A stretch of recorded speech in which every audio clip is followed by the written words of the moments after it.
Hi, welcome to Sewbusted's Material Witness. This is our third episode, and I am very excited about bringing Karen Bengtson to you today for you to meet her. Excuse me, a little bit hoarse in my throat.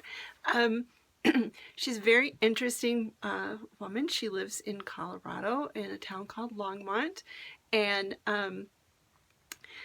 what's very interesting is that I have learned, and we've all heard 7 degrees of separation. Well, actually, there's no such thing as 7 degrees of separation. It's more like about 1.5, as it turns out. The way I was introduced to Karen was I did, a while back, a post for the Wednesday Showcase part of the blog, and I showcased a little gal that lives in New Jersey. Her name is Tomasa, and I commented on her pants and how beautifully fitted they were. And as it turns out, Karen was the teacher of that class, and so that's where Tomasa began her journey of creating a well-fitting pair of pants. So Karen, like I said, Karen lives here in Longmont, Colorado. She has a home-based sewing business where she makes, what all do you make? I do a lot of pants, Obviously, a lot of pants, career wear, blouses, jackets, a lot of tailoring, a lot of bridal alterations, some bridal gowns I make, alter a lot of prom and homecoming gowns and that kind of thing. So I thought it would be very interesting to talk to Karen today because I know that some have a dream of having a home-based business where they offer alterations or custom-made gowns, custom-made clothing. So I think it's kind of nice to hear someone who's actually been doing this for quite a while. How many years, Karen? I started in 93, got my license in 94, so it's been a few years. We're knocking on 25 years here. Yeah. That's pretty amazing. And that you haven't burned out yet? No. No, she likes what she's doing, which is wonderful. So your sewing career began in high school?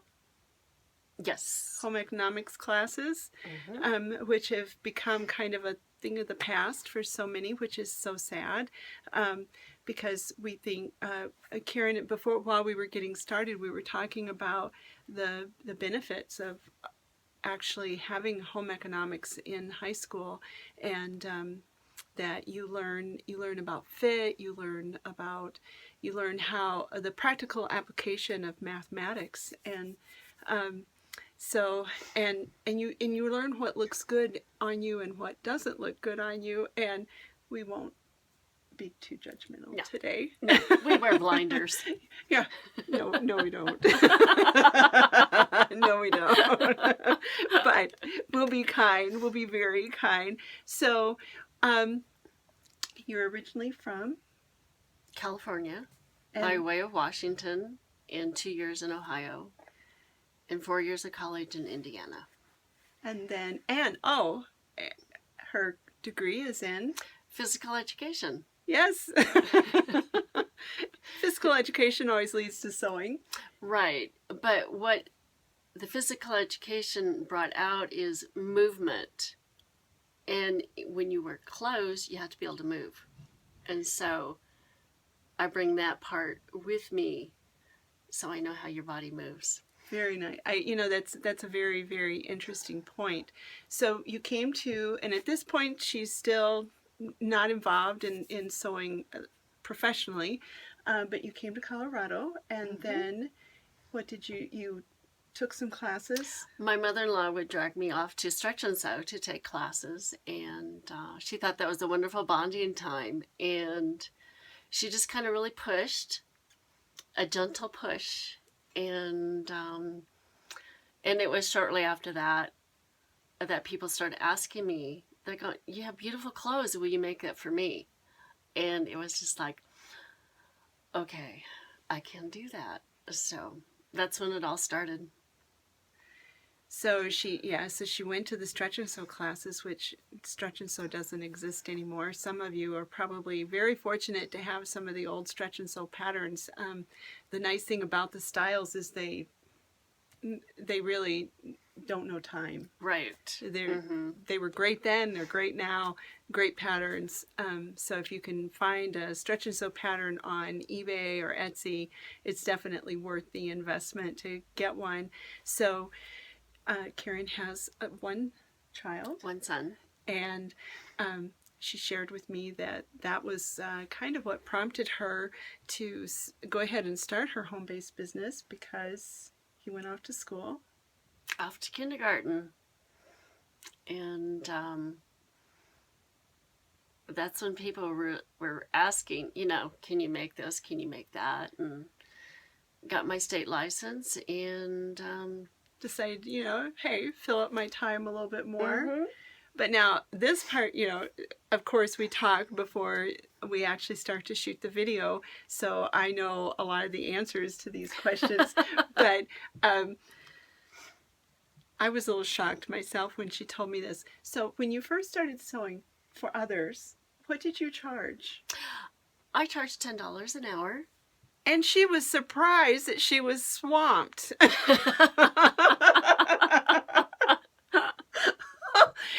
And then she started to tell me, well, it was the 90s. And I said, wait, even the 90s, $10 an hour was nothing. No wonder you were swamped. Mm-hmm. So it was one of her customers, actually, that told her that I needed to up my rates. Not just up, but double. Double.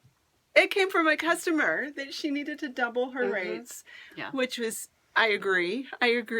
Yeah, he was telling the truth. So Karen and I also have a little something in common.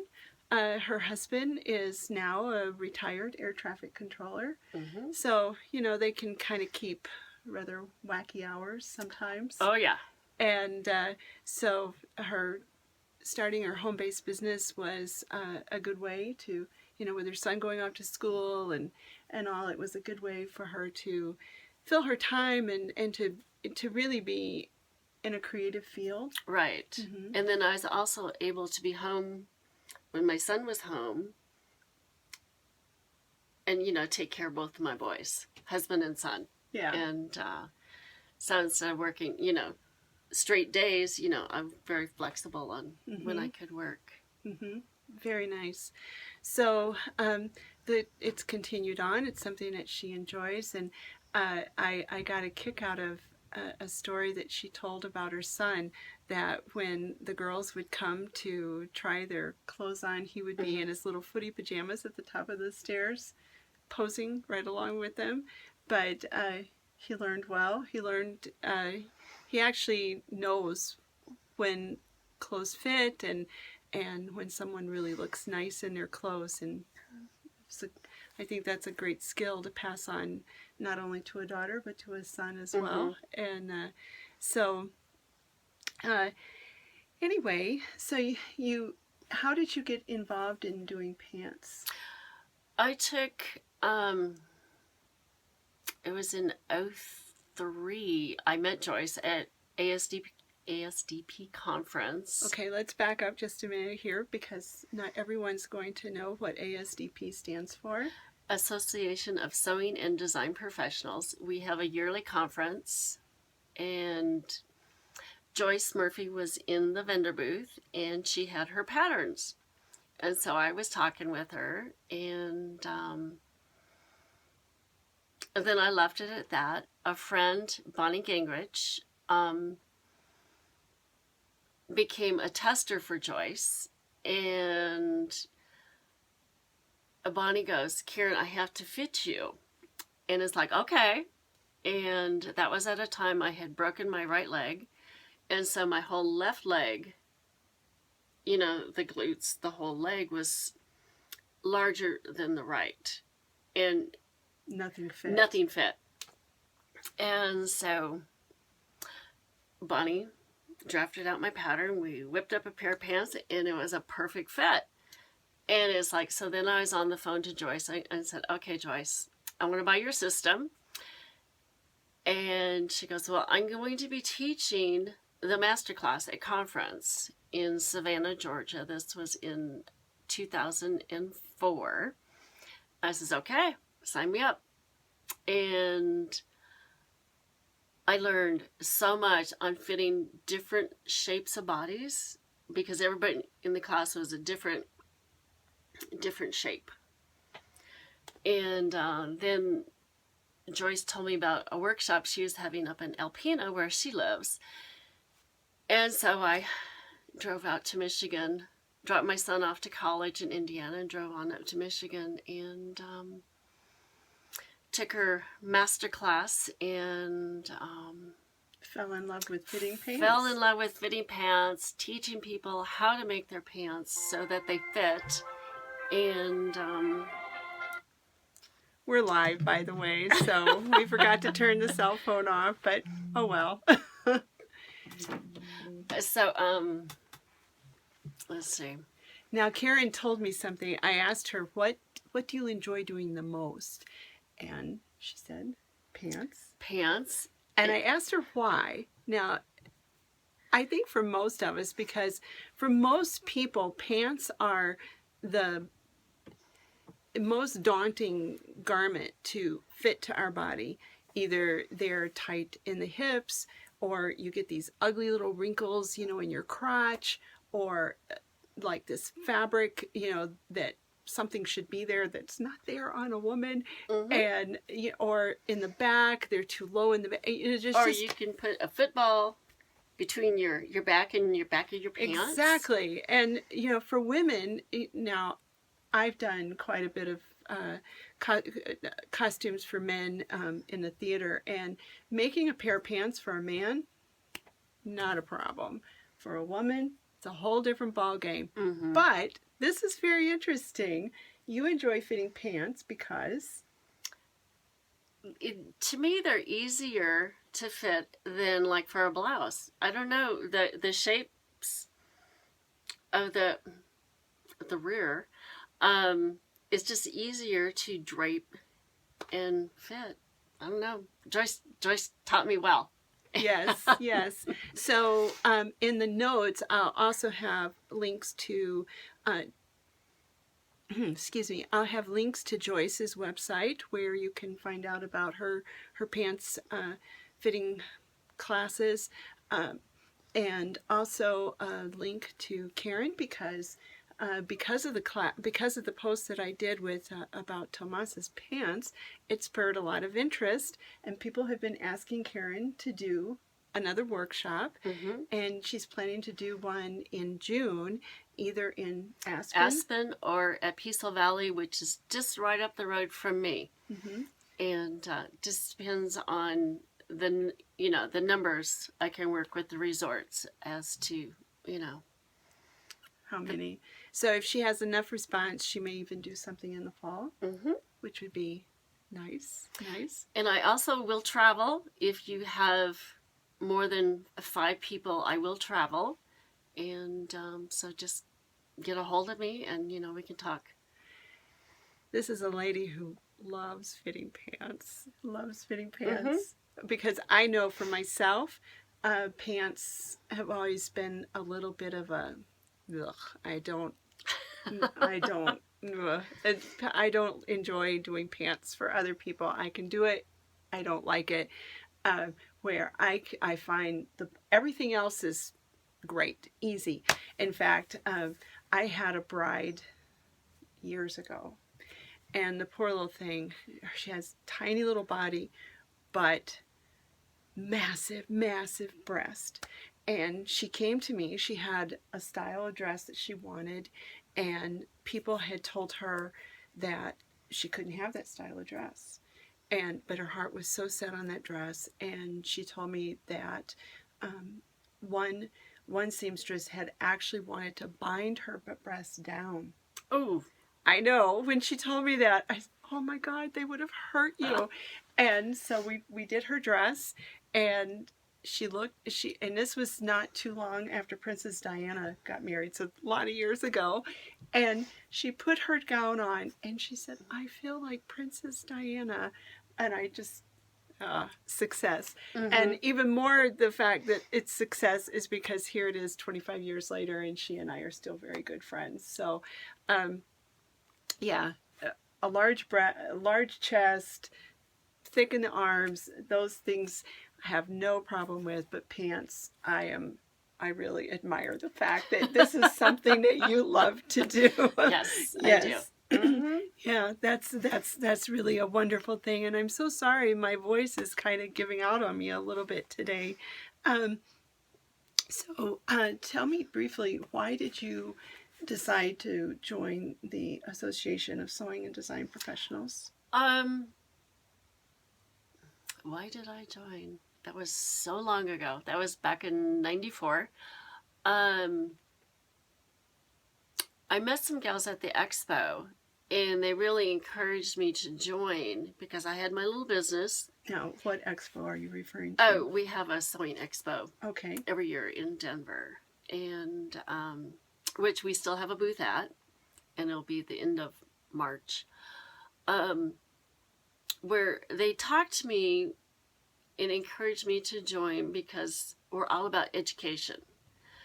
And that's what I like about ASDP. It's all about education. Bettering your skills. We take you from where you're at to a higher level. And that's what I really liked about that. And every year when I go to a conference or take a workshop, I'm always learning new skills. So if someone is interested in joining ASDP, what's the criteria for joining? There's different categories.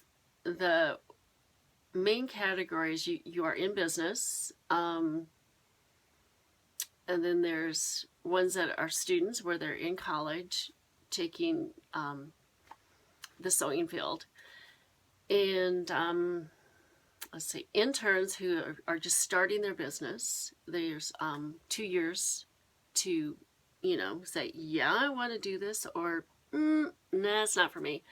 And then there's also a friends category where they're just right along on our shirt tails, absorbing what we have to offer. So for someone then who would like to increase their knowledge, but they really haven't taken the step to become a professional sewist. Mm-hmm. Okay. Yeah. So there's room for everybody if you're interested. And the conferences are really quite wonderful with lots of great classes, and just really something for everyone. And they're held all over the United States. Last year it was in Canada. It was in Vancouver, Canada. This year it will be in Florida, in Orlando. Thank you. But I knew Florida anyway. So Karen, her life is quite broad. Actually, she has her only son, and he joined the service, and he actually was deployed to Afghanistan. Has made it back home, which is a wonderful thing, and that prompted you to become a volunteer for the USO. And USO stands for United Services Organization. Most people know it as the thing that Bob Hope did, where he would go tour the different bases of active military. And we have a lounge out at our airport. Most airports have a USO, and I have a volunteer every Tuesday night.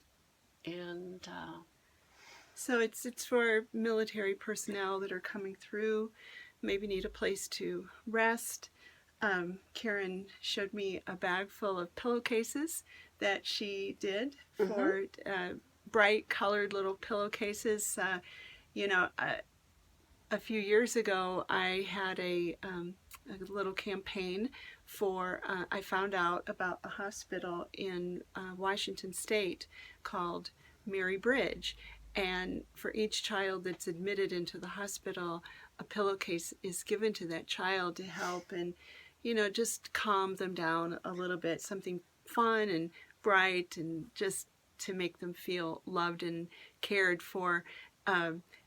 Once I got into that project, and because thanks to so many of you, we actually donated 1,000 pillowcases to the Mary Bridge Hospital, which was wonderful. That's great. But I found out after that there are many hospitals across the United States that have the same program. So if you think it's something that you might like to do, if you've got extra quilting fabrics, cotton around, people at different children's hospitals definitely have that same program. And so the USO, is this something that you did of your own? On my own. Okay.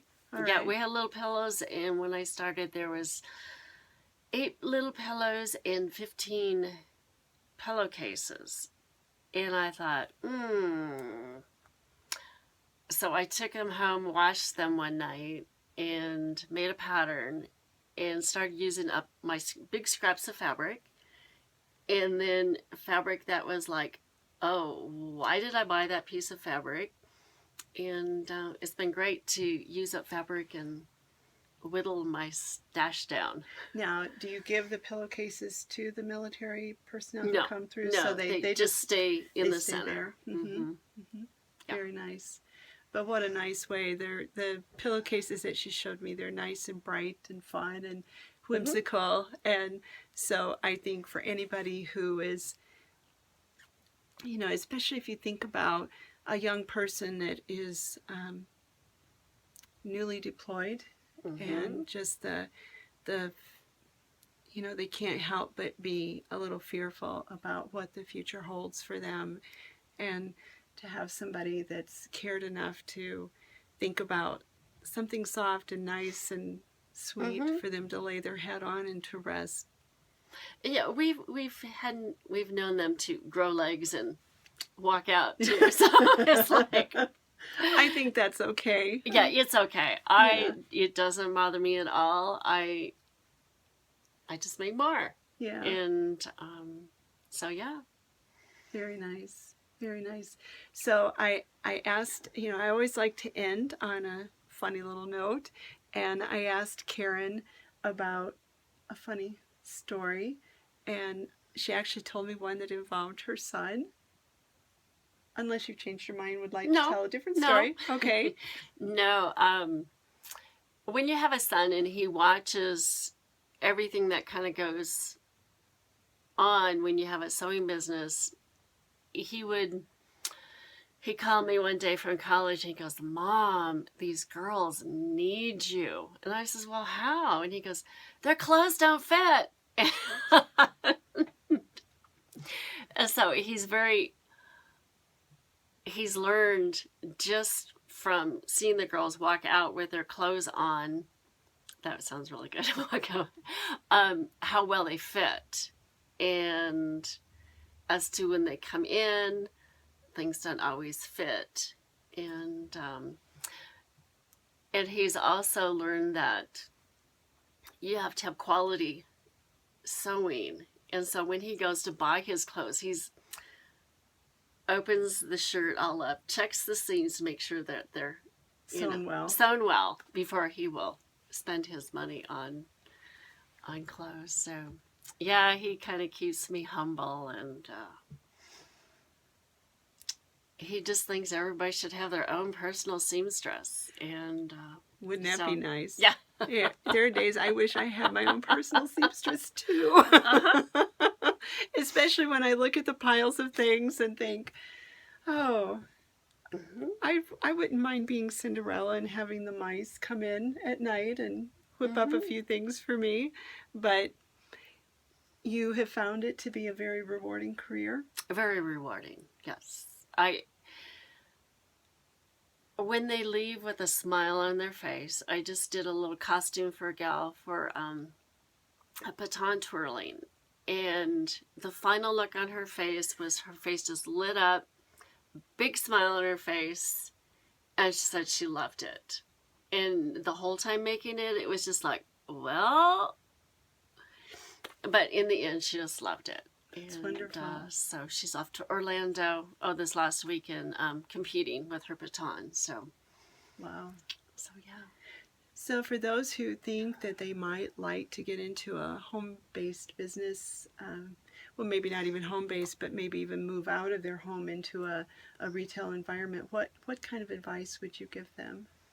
Um, my advice would be to go slow. Don't overbuy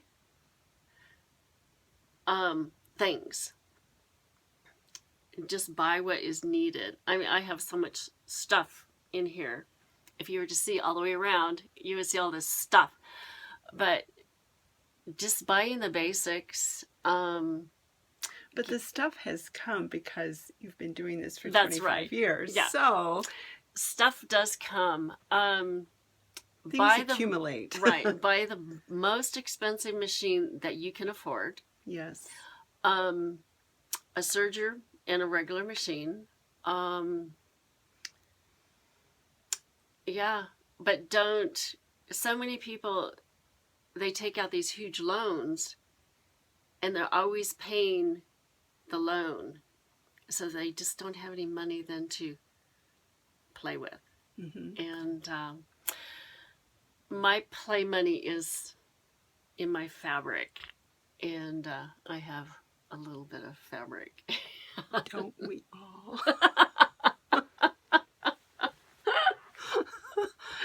Yes. I when I announced the Sewbussted series, I was in my studio and I said that from the little bit of a view that you got, I said, this is the cleanest part of my studio. I actually have enough fabric. I could start a store. Oh, Yeah, I do too. Yeah. So, mm-hmm. Yep. Oh well, but it's needed. And one thing that I will say about having, or just quick story. One day I was on the internet and I saw someone, and I'm not being judgmental by saying this, but they posted this little tiny, just this little shelf in a closet that had maybe 6 or 8 pieces of fabric on it. And they said that was their stash. And I thought to myself, that's not a stash. That's a project. That's too sad. You need fabric to just kind of sit there for a while and grow on you. Now, this pair of pants, it's a gray pair of wool. I bought in 98 when I was in Portland for our sewing conference. And I pulled it out and I'm making that pair. And I have another pair of a silk in wool that I bought in Pendleton in 2001. And it just takes a while to go, okay, I'm ready to make those colors now. And so you have to have things to choose from. And right. I think that having, when you can go and you can look at your fabrics, it helps you to be creative because you and if you have to go to the store every time you want to do a project, I know for myself, especially if I'm under the gun and it's something that I really need to create, maybe I'm going somewhere special, and I go to the store, and then I start having panic attacks because I can't find anything I like. And then I go back home, settle down, open up my closet, look at what I have, and usually I can find something that is just perfect. Just perfect. Yeah. And it may have been there for quite a while, quite a long while, Yeah. I'm not 20 anymore, so. 29. Well, yeah. And holding. Who was it? Well, we're really dating ourselves now with Bob Hope, and I just started to say Jack Benny, that was 39 for the rest of his life. But yeah. Anyway, it has been such a joy to meet you, Karen, and to learn about her business and what she does, and And I hope that she'll be, if it's something that you've thought about doing, I really like her advice of starting slow. Um, if you don't have the means to that keep a job, keep a part-time job, maybe do a little bit on the side, but start slow and see, first of all, if you like dealing with customers, because dealing with customers can be rather trying at times. It can be very, very trying at times. And I know for myself, when I was doing predominantly wedding gowns, I also did bridesmaids gowns, and you know, Chicago, and it was not unusual to have 12 bridesmaids, and so you'd have this great big mass of women and the bride, and my brides were always wonderful, always. I had never, you know, the nightmare stories you hear about brides, I never had that. They were lovely, lovely. Yeah. Bridesmaids, I could tell you stories that you would not believe about bridesmaids.